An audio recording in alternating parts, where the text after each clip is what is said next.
Hi there, it's Nelufar here from Doha Debates. I'm on lockdown here in my house in London, just like you are, wherever it is you are self-quarantining in the world. Now, we're living through unprecedented times that will change the world forever.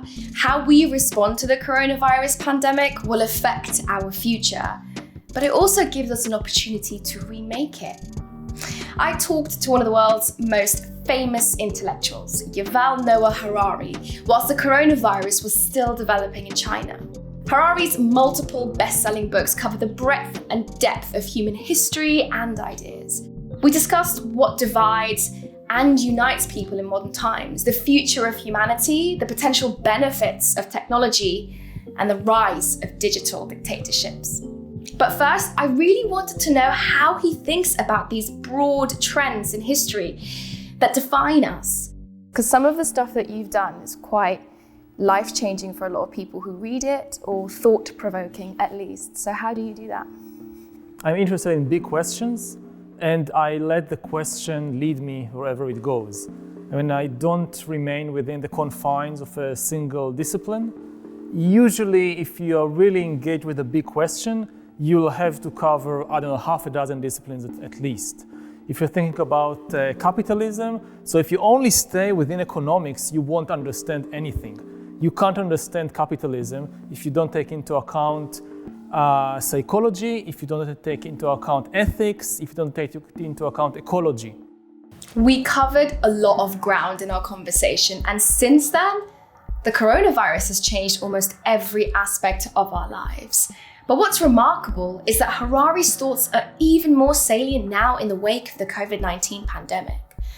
Yuval Harari has written about globalization and how it unites people horizontally, but divides them vertically. And we're seeing this play out with the coronavirus, which has spread like wildfire across our interconnected world, whilst also highlighting class divisions and issues of access to a steady paycheck, to healthcare, to even clean water, depending on where you live.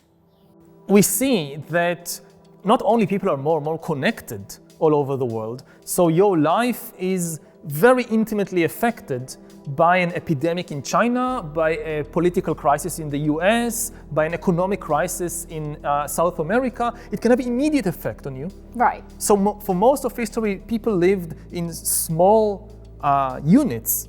So if you lived, we are now in Amsterdam, if you lived in the Netherlands 1,000 years ago and there was an economic crisis in China, who cares? Who knows even about it? So we are much more connected, but we are also much more alike. Our political systems, our daily life are much more similar. We now have a single political model all over the world, right, which is the nation state. Yeah. And in 1,000 years ago, you have different empires, city-states, tribes. Now you have different regimes, but the basic political structure is the same. You look at economics, it's the same economic system all over the world. It's the same corporations, it's the same currencies. One of my favorite examples is the World Football Cup. That you get people from Argentina and Japan and Germany playing games together in Russia, and they all agree on the same rules. 1,000 years ago, this was absolutely unthinkable. So this is globalization, making just, the world into a single unit. Mm. But the danger is, again, that whereas the whole world becomes a single unit and the life of people everywhere becomes more and more similar, you see greater divisions between different classes. So the billionaire in the Persian Gulf and the billionaire in Tokyo and New York, their lives are more and more similar. Yeah. But the billionaire in the Persian Gulf and the workers who are building the stadium for the 2022 World Cup in Qatar, they have completely different lives. We're seeing stark reminders that the rich have been able to get tested for COVID-19, but not everyone has that kind of access. Harari spoke to me about what divides us as humans, and I wanted to know if that was just a dark part of being human. One of the things I'm really interested about your work, Yuval, is this idea of xenophobia being almost in our DNA. I mean, you put it in those stark terms. Yes. That's really, really powerful. And when I read that, I just felt so deflated, but also I want to understand, do you think xenophobia is part of being a Homo sapien? You know, xenophobia characterizes not just human beings, it characterizes almost all social animals, certainly all the great apes. There are amazing research on chimpanzees that shows that, you know, you show a picture of a strange chimpanzee to a chimpanzee, and the chimpanzee immediately reacts with a heightened tension and aggression. Wow. So it's not just human beings. It makes a lot of evolutionary sense, but it doesn't mean it is our destiny. We need to be aware of our evolutionary legacy. We can't understand ourselves unless we take it into account, but our evolutionary legacy is not our destiny. We can change the way we behave. And even if you think about something like nationalism actually, in order to build a nation, you must overcome xenophobia. People think that nationalism is also in our genes. Evolutionarily speaking, from a biological perspective, we are kind of programmed to feel attached to a very small group of people we know personally, 100, 150 maximum, but not to millions of strangers we never met. So even to build a nation of millions of people, you need to somehow overcome this inherent tendency to fear and hate people you don't know, because you don't know most of the people in your nation. Right. So even to build a nation, I mean, many people think that nationalism and xenophobia go together, but no. To build a nation, you need to make people care about people they never met. Like, I pay my taxes, so that somebody in the other side of the country, which I never met, I don't know anything about this person, still I give some of my money so that they will have good healthcare or good education. I mean, we fought wars over identity and nationhood and killed millions of people. So where is this going? What is the future of humanity? And how does it fit into the global context that we live in currently? I think it's up to us. I mean, again, we are given these basic abilities like building blocks by biology, but then what we do with them is up to us. Again, I don't think that there is any inherent contradiction also between nationalism and globalism. So, okay, we've reached a point when we can cooperate with 10 million people in a nation, but it's our destiny to hate and fight with everybody else. No, because we are facing many global problems like climate change, like the danger of nuclear war, like the rise of artificial intelligence, can only be dealt with if people from many nations cooperate. So I don't think that biology doesn't force us to live in any particular way. It builds our basic tendencies, emotions, but then what to do with them, we can build very, very different kinds of societies. What are your hopes of us being able to achieve less suffering? Yeah, I think we can do it. Yeah? I mean, if you think about the climate crisis, then the magic number is 2%. Right. How much would it cost to solve our climate crisis? 2% of global GDP. That's all, just 2%. We don't need to go back living in caves. Now, 2% is still of global GDP is still a lot. It's about the defense budget of humanity, how much we spend on armies. This is how much we need to spend to solve the climate crisis. But it's doable, it's just 2% of GDP, and it's much cheaper than a world war. If we had World War III, humanity will spend much more than 2% of GDP on that. We can solve it, it's up to whether we want to, whether we have the motivation. And for that, we really need to change the public conversation. As long as you have elections and the main topics in the public debates are terrorism and trade agreements and immigration and not climate change or the rise of AI, then things won't change. So part of what we're trying to do is really change the public conversation and focus it on the three biggest problems that humanity faces, which is the threat of nuclear war, it's the ecological crisis, and it's the rise of disruptive technologies like AI and bioengineering.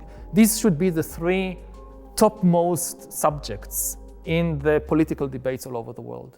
Things like the climate crisis and now the novel coronavirus are huge challenges that know no borders. According to Harari, solving issues like this will require global cooperation. But that's not where it ends. We as individual citizens, we will have to make choices. How much of our rights and liberties and data are we willing to sacrifice in order for things like technology and surveillance to solve these problems? I mean, this is not science fiction scenario of a century or two from now. We are very, very close to the point. To really understand the person, you need three things.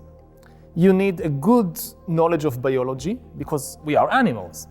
Secondly, you need a lot of data about that person. And thirdly, you need a lot of computing power to make sense of all the data and find the biological patterns.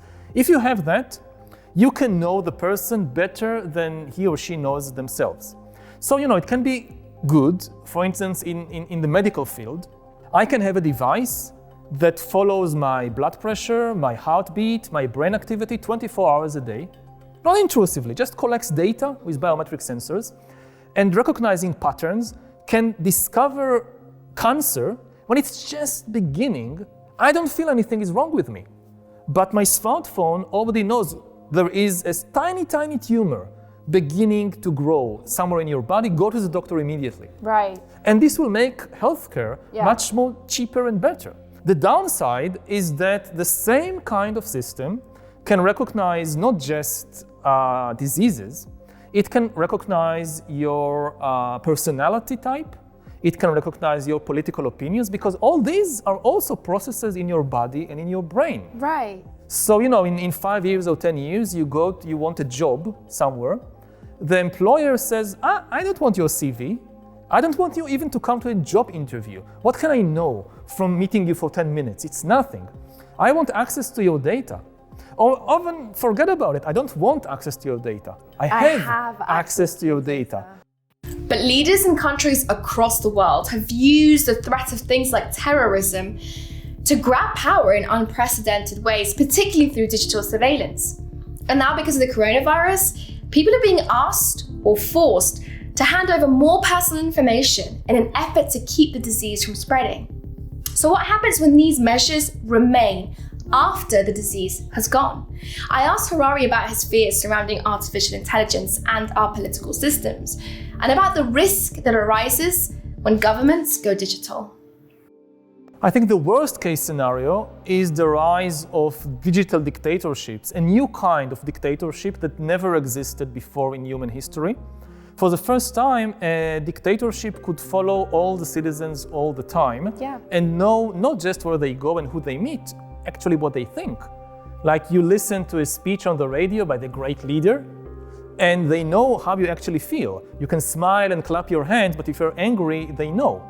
So it's a kind of threat to human freedom, which we never had to deal with before.